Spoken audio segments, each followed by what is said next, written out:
Ça y est, c'est l'heure du retour des grands moments. Bon, l'équipe, on est parti pour une nouvelle vidéo avant match Bayern PSG. On va partir tranquillement pour cette vidéo. Avant que on parte, si vous l'avez pas encore fait, n'hésitez pas à vous abonner et à liker avant que je commence. C'est gratuit, ça soutient énormément la chaîne. Merci à vous. On va commencer cette vidéo par parler de ce qui nous attend, c'est-à-dire du match avant LDC. On va beaucoup parler de PSG au Lorient. On va parler aussi un petit peu du match du Bayern qui les attendent avant de nous jouer. On va parler du point global sur l'effectif des blessés, des joueurs qui seront potentiellement là, incertains, etc. On va parler de tout ça, du résultat qu'on aura fait, etc. On va revenir un peu sur le match. Allez, en gros point, et on parlera de l'aspect pronostic et de la compo. Je parlerai pas déjà de Arsenal Atlético. Je laisserai ça pour le live et on en parlera là-bas. Bon, en tout cas, on est parti. On va rentrer directement dans le vif du sujet en parlant du match qui nous attend PSG Lorient pour vous. Normalement, à l'heure où vous regardez cette vidéo, le match est déjà passé. Moi, je tourne cette vidéo. On est jeudi soir. Il est 23h28 et pour l'instant, on jouera samedi à 17h. Lorient jouera à domicile. Moi, à l'heure où je vous parle, le match ne s'est pas encore déroulé. Il y a des absents et que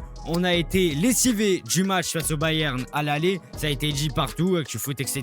Et que l'équipe va être grandement ménagée contre Lorient. Donc, il y a une équipe entre guillemets B voire C qui va ressortir ici. Où littéralement là, ça va juste le but ne va juste de pas être de prendre de blessures. Pour les 3 points, vraiment, ça va être facultatif, même si on veut les 3 points. Mais là, ne pas avoir de blessures contre Lorient et te donner au retour. Mais bon, en tout cas, ce match pour moi va aussi compter parce que là, ça va compter dans le turnover. Ça va compter aussi dans tout ce qui est aspect fatigue. La fatigue qui pourra potentiellement arriver. Des blessures, on a vu beaucoup de joueurs qui ont eu des crampes. Mendes, Hakimi qui ne sont finalement pas des crampes, qui sera forfait. Face au Bayern, on en reviendra. Et pas que. Vara aussi. Bref, plein de joueurs qui ont été comme ça qu'il faudra pour m'aménager face à Lorient. C'est un point pour moi qui va compter parce qu'on n'est toujours pas champion de Ligue 1, même si on a beaucoup d'avance sur Lens. Il y a le classement qui s'affiche juste maintenant. Je vous rappelle que là, on a quand même vraiment une avance assez confortable avec vraiment 6 points d'avance sur Lens qui nous permet quand même si on fait un faux pas, de toujours être devant. Donc ça aussi, c'est déjà une bonne chose. On n'est pas déjà de au mur en Ligue 1.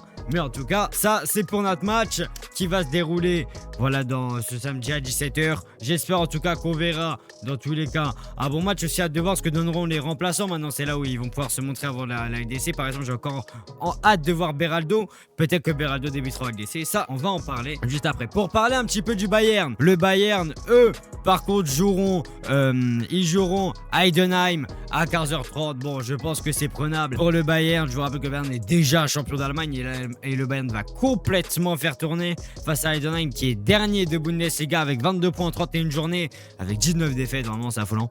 Mais bon, en tout cas, je pense que le Bayern va tranquillement s'imposer avec un effectif qui va faire tourner en tout cas Vincent Kompany. Je pense qu'ils n'ont pas trop à craindre, en tout cas eux de leur côté. En tout cas, je close cette parenthèse et on va parler maintenant de l'aspect effectif. Vous le savez, quand je tourne cette vidéo, déjà j'ai pas toutes les infos, mais je vous dis les infos que je sais. Chevalier s'est blessé à l'entraînement. On peut même pas faire reposer Safonov, ça déjà faut en parler. C'est vraiment non, mais ça c'est un délire aussi. Déjà on peut pas faire reposer Safonov. Et Hakimi est officiellement, à moins vraiment d'un big retournement de situation, forfait pour le retour. Donc ça j'en parlerai déjà dans ma compo, mais ça fait déjà 2 points durs. On sait que contre le Bayern, ce qui nous avait fait mal, c'était les pertes de balles, je trouve, au milieu de terrain, où voilà, ça rapportait beaucoup d'occasions au Bayern. Et qu'on l'a vu, dès que Warren est sorti de son poste de milieu de terrain, même qu'il est sorti tout court, il y a une phase de relâchement, et plus ça qui a fait qu'on a pris potentiellement pour moi les 2 buts. Donc ça fait mal. Donc j'ai hâte aussi de voir comment Warren va jouer, parce qu'il va sûrement jouer latéral droit pour ce match. Ça, on va en revenir. Mais en tout cas, je pense que là va falloir que tous les joueurs soient à 2000%. Je fais évidemment confiance à Fabien qui sera, je pense, titulaire du coup au milieu de terrain. Aussi vu que Warren jouera latéral droit. Mais on va en reparler dans la compo. Mais je ferai confiance, sachez-le, à tout le monde. Pour moi, même si on encaisse ici à l'Allianz Arena, même si on a de très bons souvenirs, un extrait. Doué, on va contrer en face à Di Marco. Ballon servi, Doué. Le but pour être champion d'Europe. Encore Mayoulou. Mais voilà, il faudra être derrière tout le monde, qu'on se prenne un but, qu'on marque, qu'on mène 3, 4-0. Bref, je m'emballe, mais vous avez compris vraiment. Peu importe les scénarios qui se passera, toujours être derrière l'équipe. Et si on passe, ce sera la délibération finale, juste avant la grande finale. Et bon, là, on va revenir à ce match aller, parce qu'il y a beaucoup de choses que j'avais pas dit, par exemple dans le débrief. Pourquoi j'ai pas fait de débrief à froid exprès pour, en tout cas, que vous regardiez un peu cette vidéo pour que vous ayez mon avis, que aussi certains me donnent leur avis. Ça, c'est quelque chose aussi qui m'intéresse, parce que pour moi, il y a eu plusieurs phases dans ce match. On l'a vu vu que le Bayern a été capable de ressortir très haut sous pression, mais ont été aussi capables de perdre aussi des ballons hauts. Et quand on passait le premier rideau, je trouve au Bayern, vraiment, on arrivait à avoir de grosses occasions. Et en contre, je trouve que le Bayern joue déjà très mal les contres et les exploite mal déjà un peu de leur côté. À part bon, le but de Luis Diaz, mais ça, vous oubliez. Mais aussi, je trouve que vraiment, les contres défensifs, c'est compliqué pour les Bayern. Et ça, c'est un point qu'il va falloir refaire parce qu'on en avait eu clairement au début du match. Sauf qu'on les avait mal exploités. Et on a mis un peu de temps déjà pour moi à mettre le but de Guevara, alors qu'on aurait pu même marquer avant. Il y a eu des loupés, par exemple Ousmane, etc. Donc pour moi, on va falloir déjà corriger cet aspect finition. Les pertes de balles au milieu de terrain. Et aussi défensivement, évidemment, avec Pacho, etc. qui n'avait pas été très bon. Les 1 contre 1, etc. Il va falloir que tout le monde se donne, tout le monde aide les uns les autres. Vraiment beaucoup de retours. Va falloir de l'entente. Va falloir que tout le monde se donne. Il va falloir vraiment qu'on soit à 300%. Je rappelle que c'est pas chez nous, évidemment. C'est à Munich qu'on part avec un but d'avance qui, pour moi, déjà nous fait extrêmement quand même de bien. Ça veut dire que même si je te prends un but au pire des cas, tu vas à 0-0, donc rien n'est perdu. Tu continues, si tu mets un but, tu peux déjà un peu distancer le Bayern dès le début. Donc on est dans une position plutôt favorable. Et le Bayern est dans une position plutôt défavorable pour le coup. Mais il va falloir bien exploiter ça pour moi. En tout cas, sachez-le, pour moi, pour ce match, il faut oublier la manière. C'est la qualification ou rien d'autre. Je sais que ça peut être frustrant, peut-être qu'on peut avoir des phases où on va souffrir, etc. Mais les gars, maintenant ce qui compte c'est la finale, oubliez la manière, etc. Évidemment que je veux la manière, mais là les gars, il faut savoir mettre les principes clairement de côté. Et maintenant il faut savoir aller en finale. Les frères, les grands clubs dans les grands moments savent normalement souffrir, etc. Et les gars, on l'a montré, on est capable de souffrir. Il faut remontrer à la planète qu'on est capable et qu'on est aussi capable de gagner. Parce que comme l'a dit Ousmane Dembélé, on vient ici pour gagner à Munich. Même si, évidemment, si on perd et qu'on est qualifié, ce sera pas grave. Après, tout dépend du match, hein, et bien évidemment. Mais je pense que même si on perd et qu'on est qualifié, la plupart, évidemment, on sera content. Même si on perd, tout dépend. Évidemment, quand même un peu de la façon où on perd, ça dépend toujours de ça. Mais voilà, en tout cas, pour moi, il y a des points à exploiter du côté du Bayern. Des failles qui sont surtout aussi un peu au milieu de terrain. Avec un Kimmich qui perd des ballons hauts. Avec quand tu presses sur 2 joueurs, ils n'arrivent pas trop à ressortir. Une défense qui, des fois, s'entend pas très bien. Ou forcément une défense qui est...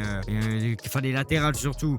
Les latéraux, pardon. Qui sont vraiment... qui ont des lacunes vraiment offensives. Neuer qui, à part arrêter une frappe, vraiment à tir cadré un but. Donc, il y a des choses à exploiter. Il y a des choses bonnes pour nous. Vitinha, les ouvertures, etc. Les longs ballons. Bon. Et les choses aussi qu'on a très peu vues au Bayern et que je trouve personne n'en a parlé ou très peu. Je trouve que la force qu'on avait, c'est que quand un match partait et qu'on arrivait à gérer un match, on prenait, je sais pas si vous voyez ce que je veux dire, je vais un peu vous imaginer ça, on vraiment prenait en tout cas la balle et vraiment on faisait circuler le ballon en faisant une grosse possession. Et même malgré qu'il y avait l'impression qu'on arrivait vraiment à toujours garder le ballon sous pression, etc. Et ça on l'a pas fait. Pour moi dans ce match-là, ça va falloir le faire parce que si tu arrives à marquer, en vrai rien ne t'empêche de garder le ballon, etc. Après, de pas prendre de risques inutiles, ne pas garder le ballon dans la moitié de terrain et prendre des risques inutiles qui va donner des contre au Bayern. Va falloir trouver le juste milieu et je fais confiance à Enrique. Si Enrique, clairement les gars, n'a pas fait ça, je pense qu'il y a une raison. En tout cas, on la sait pas pour l'instant, mais on la découvrira peut-être plus tard. J'en sais rien, mais en tout cas, je pense que les joueurs, et j'en suis même sûr, ils vont tout donner. J'espère en tout cas vraiment qu'on va revoir, en tout cas pour vous qui sont neutres, ou même qui sont parisiens, même qui suivent ça d'un œil extérieur, vous allez voir un très beau match comme vous l'avez vu au match aller. Pour nous, ça va être stressant, que ce soit pour les Bavarois ou pour nous Parisiens. On va stresser, il y aura des phases où vraiment on va être en panique, etc. Mais au but, ce qui compte au bout de 90 minutes ou plus, il y a une qualification maintenant qui joue à Munich, à l'Allianz Arena. Ou potentiellement tu pourras aller à Budapest, jouer cette finale vraiment contre Arsenal ou l'Atlético. Ça peut être fou, on peut vivre une soirée historique, vraiment. On ne se rend pas compte de la soirée qu'on peut vivre le 6 mai 2026. On pourrait être qualifié à partir de 23h ou plus en finale. Évidemment je ne vois pas en finale ou quoi, mais c'est pour vous dire à quel point c'est historique, à quel point le parcours est grand, et à quel point vraiment il va falloir tout donner. Parce que maintenant c'est les grandes échéances, maintenant c'est les titres qui se jouent, les podiums, etc. Bref, que ce soit en championnat, tout se joue maintenant et c'est là où en plus on est le plus au-dessus. Parce que les gars, chose que je vois très peu aussi en parler, c'est que Enrique a très bien géré ça dans la saison. Au début, les frères, à partir de Monaco, vous en rappelez, en LDC, on disait que le groupe avait été mal géré, il n'y avait plus trop d'envie, etc. Et Enrique a réussi à mettre notre pic de forme pile à ce moment-là. Parce que notre pic de forme, il est là. Il est là, notre pic de forme. On n'a jamais été aussi bon de la saison. C'est simple, on n'a jamais été aussi bon en Coupe d'Europe. Vous pouvez remonter même au match, les frères, de début contre l'Atalanta, etc. en phase de ligue. Les frères, on n'a jamais été aussi bon. Enrique sait très bien ce qu'il fait. Et c'est pour ça que je lui fais confiance. C'est pour ça, certes, on prend 2 buts qui sont frustrants vers la fin du match aller. C'est frustrant. Mais en tout cas, tu pars quand même avec un but d'avance. Rien n'est perdu. Tu as su tenir vers la fin. La fin où il y a eu quand même beaucoup d'occasions pour le Bayern, un gros momentum. Donc, tu es capable de s'offrir après sur 90 minutes. C'est autre chose. Je ferai confiance, moi, évidemment, par exemple, à des Mendes ou quoi qui ont eu quelques mal quand même face à Olysée. Mais pour moi, c'est du 50-50. C'était des fois Olysée passait, des fois, il l'arrêtait bien. Donc, voilà, c'était pour moi, voilà, c'était un peu une occasion sur 2. Mais bon, en tout cas, pour moi, c'est vraiment ce qu'il y a à dire. En tout cas, je suis confiant, comme je vous l'ai dit, pour ce match. C'est vraiment un match qu'il faut prendre. Les frères, il va falloir prendre de la première à la 90e minute. Oui, c'est vrai, il doit pas y avoir un lâchement à la 81e ou quoi. Vraiment, j'y crois, les frères, à mort. J'espère que vous y croyez en commentaire. Et avant qu'on passe au prono, n'hésitez pas déjà à mettre vos pronos et dire si vous êtes d'accord avec moi.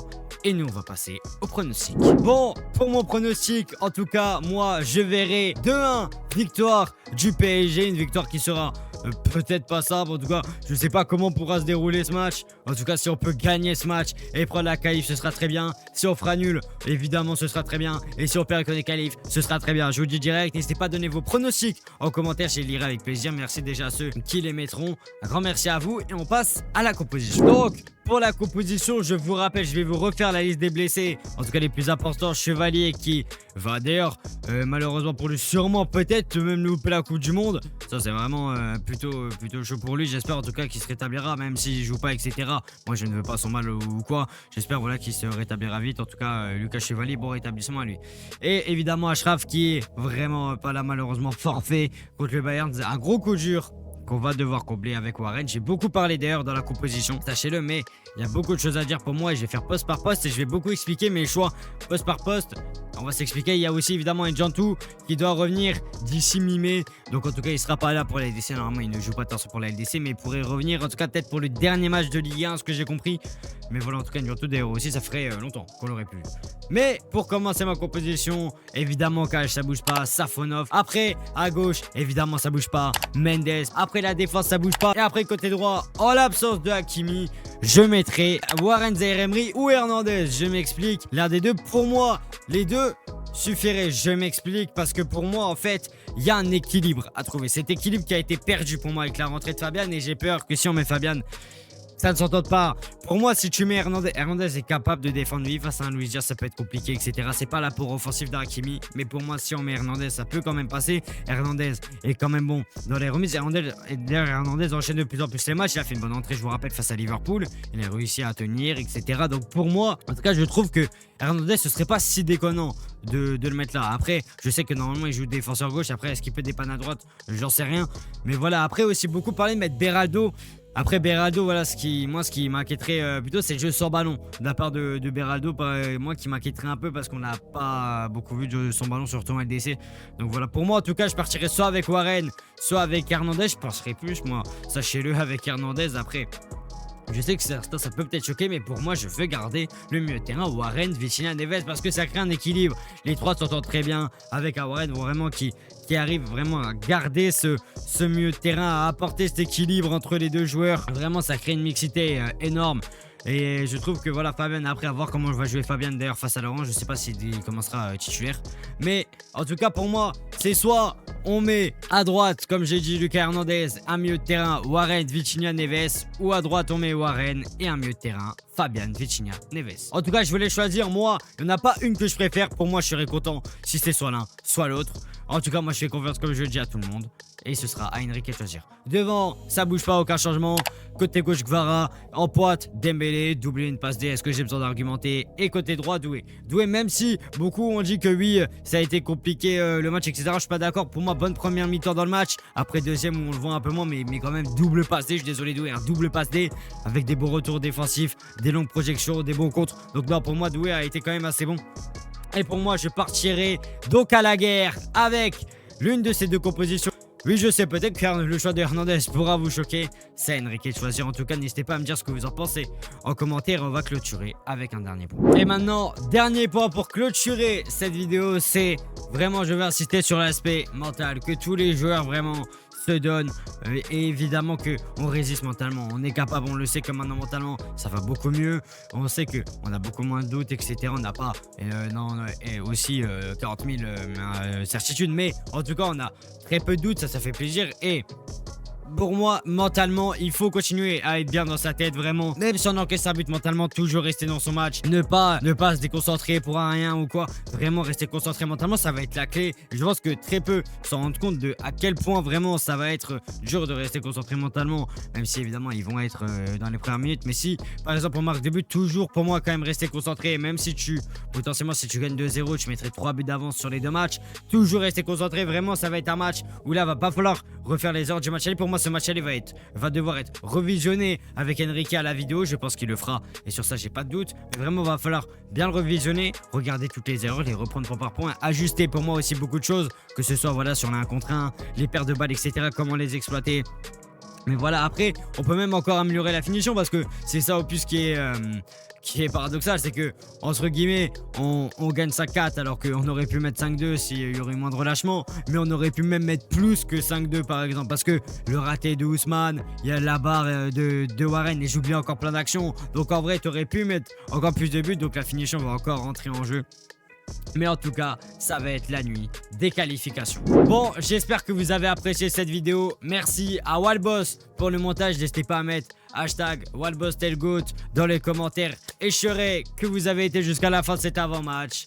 Et moi, sur ce, l'équipe, je vous laisse.